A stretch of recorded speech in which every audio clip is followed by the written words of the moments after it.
एक समय की बात है जब बुद्ध पूर्वी भारत के एक गांव में जन्मे।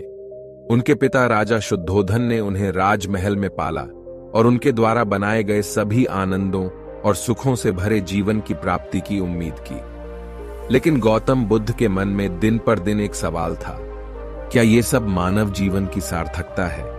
क्या ये सब जीवन को गहराई से जीने का एक सही रास्ता है?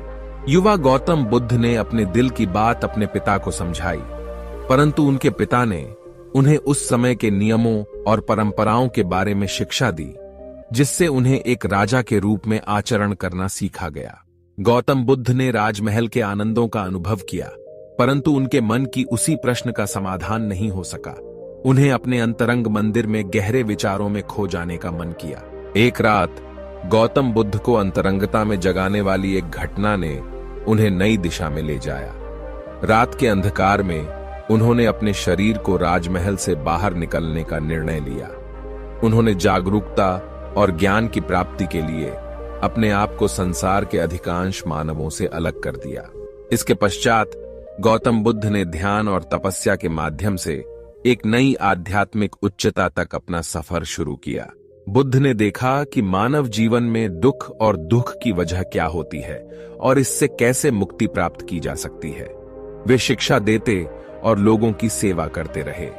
उन्होंने आध्यात्मिक अनुभव के माध्यम से अपनी शिक्षा को प्रदर्शित किया और ज्यादातर मानवों को यह बताया कि जीवन की सार्थकता उच्चता को प्राप्त करने में है।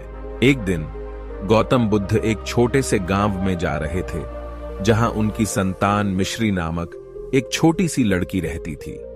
वह उन्हें पास जाकर बोली, गुरुदेव, मुझे आपकी बातें बहुत पसंद आती हैं।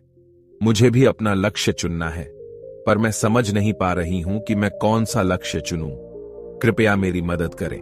गौतम बुद्ध ने आदरपूर्वक मिश्री की ओर देखा और उन्होंने कहा, बेटा, तुम्हें एक सच्ची प्राकृतिक सुंदरता और प्रेम से भरी दुनिया को देखने की क्षमता है। तुम्हें संसार में बसने वाले सभी प्राणियों के प्रति स्नेह और विनम्रता से पूर्ण होने की क्षमता है। तुम्हारा लक्ष्य है अनुभव करना, शिक्षा प्राप्त करना और एक प्रकार की आध्यात्मिकता की प्राप्ति करना जो तुम्हें शांति और समृद्धि देगी। मिश्री ने हंसते हुए उत्तर दिया, धन्यवाद गुरुदेव, मुझे अपना लक्ष्य चुनने में मदद मिली है। मैं एक संयमित और ध्यानयुक्त जीवन जीने की कोशिश करूंगी और अन्यों की सेवा करते हुए उन्हें प्रेम से भरूंगी। गौतम बुद्ध ने मिश्री की आंखों में प्रेम और ध्यान की चमक देखी और कहा, तुम जितनी खुशी और प्रेम के साथ अपने लक्ष्य को चुनोगी, तुम्हें सभी चुनावों में सफलता मिलेगी। ध्यान रखो कि लक्ष्य चुनना तुम्हारे अंतरंग मंदिर के आदर्शों और ज्ञान के साथ संगठित होना चाहिए। मिश्री ने धन्यवाद कहकर अपनी यात्रा पर निकल दी। वह गौतम बुद्ध के बताए गए मार्ग पर चलती रही और सभी प्राणियों के प्रति प्रेम और सेवा करती रही। धीरे धीरे उसने अपनी आध्यात्मिक साधना में माहिर हो गई और शांति की अवस्था को प्राप्त करने में सफल हुई। एक दिन मिश्री गांव के बाजार में एक बुजुर्ग साधु के पास गई और उनसे अपने आध्यात्मिक सफर के बारे में संवाद करने की इच्छा जताई। साधु ने मिश्री को गांव के उन्नति केंद्र के पास ले जाने कहा, जहां उन्हें ध्यान और आध्यात्मिकता के बारे में अधिक ज्ञान प्राप्त हो सकता था। मिश्री ने अपने गुरुदेव के उपास्य स्थान में पहुंचते हुए अपनी दृढ़ता को संजोने की कोशिश की। उन्होंने अपने मन की शोध की और एक आध्यात्मिक आचार्य से मेंटरशिप मांगी। वर्षों बाद मिश्री स्वयं एक प्रख्यात आध्यात्मिक आचार्य बनी। उन्होंने आध्यात्मिक शिक्षा के माध्यम से लाखों लोगों को प्रभावित किया और सुखी, संतुष्ट और आनंदमय जीवन की उच्चताओं को प्राप्त किया। इस कहानी से हमें यह सीख मिलती है कि अपना लक्ष्य चुनना अत्यंत महत्वपूर्ण है। हमें अपनी आंतरिक आवश्यकताओं और ध्यान के आदर्शों के अनुरूप अपना लक्ष्य चुनना चाहिए।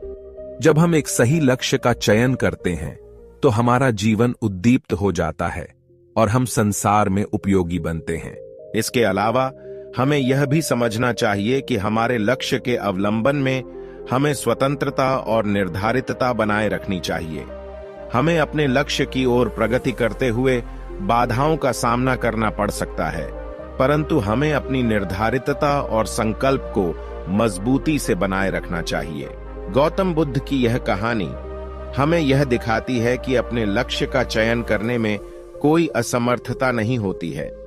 अपने अंतरंग स्वरूप को समझने, आध्यात्मिक ज्ञान प्राप्त करने और अपने अद्भुत पोटेंशियल को पहचानने के माध्यम से हम सभी अपने लक्ष्य का चयन कर सकते हैं, जिसका हमारे जीवन पर गहरा प्रभाव पड़ता है और हमें संजीवनी, संतोष और उच्चताओं की प्राप्ति में मदद करता है। इस कहानी के साथ वीडियो को करते हैं समाप्त, लेकिन उससे पहले कर दिखाओ कुछ ऐसा दुनिया करना चाहे आपके जैसा। आपको वीडियो पसंद आए तो एक लाइक और हमारे चैनल को सब्सक्राइब करें और इस वीडियो को शेयर करें और आप कमेंट करना ना भूलें। Love you all YouTube family. Thanks for watching.